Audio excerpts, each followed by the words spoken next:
Dhaka metro রেলে আগামী ২১ ফেব্রুয়ারি থেকে পরিষেবা বন্ধ করে দেওয়ার হুমকি দিয়েছে মেট্রো রেল পরিচালনাকারী Dhaka mass transit company limited DMTCL এর স্থায়ী কর্মীরা। তারা চাকরিবিধি চূড়ান্ত করার জন্য ২০ ফেব্রুয়ারি পর্যন্ত সময় বেঁধে দিয়েছেন।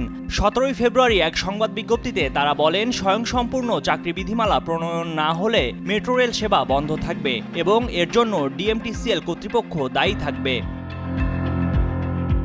ডিএমটিসিএল এ সরাসরি উন্মুক্ত নিয়োগের মাধ্যমে নিয়োগপ্রাপ্ত স্থায়ী কর্মকর্তা কর্মচারীগণ এমন ব্যানারে দেওয়া ওই বিজ্ঞপ্তিতে বলা হয়, সড়ক পরিবহন উপদেষ্টা মোহাম্মদ ফজলুল কবির খান স্বয়ংসম্পূর্ণ চাকরি বিধিমালা প্রণয়ন করতে গত ১২ সেপ্টেম্বর নির্দেশনা দেন। সেই অনুযায়ী ৬০ দিনের মধ্যে বিধিমালা প্রণয়ন করে সড়ক বিভাগে পাঠানোর সিদ্ধান্ত আসে ডিএমটিসিএল এর ৬০তম বোর্ড সভায়।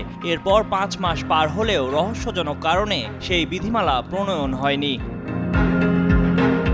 বিজ্ঞপ্তিতে স্বয়ংসম্পূর্ণ চাকরি বিধিমালা না থাকায় ডিএমটিসিএল এর ২০০ জনেরও বেশি দেশি বিদেশি প্রশিক্ষণপ্রাপ্ত দক্ষ কর্মকর্তা ও কর্মচারী চাকরি থেকে ইস্তফা দিয়েছেন বলে জানানো হয়। ফলে মেট্রো রেল পরিচালনা ও রক্ষণাবেক্ষণ হুমকির মুখে পড়ার শঙ্কা দেখা দিয়েছে।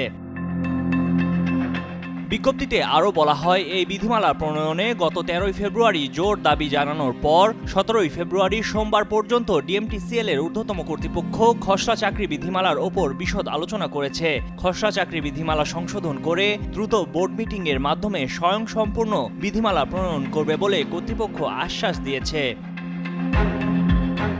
ডিএমটিসিএল এর স্থায়ী কর্মীরা জানান, তারা প্রত্যাশা করছেন দ্রুত সময়ের মধ্যে এর সমাধান হবে। এ বিষয়ে ডিএমটিসিএল এর ব্যবস্থাপনা পরিচালক মোহাম্মদ আব্দুর রৌফ বলেছেন, বিষয়টি নিয়ে তারা কাজ করছেন, অতি দ্রুতই সমাধান হবে। ময়ূখ ইসলাম, কালের কণ্ঠ।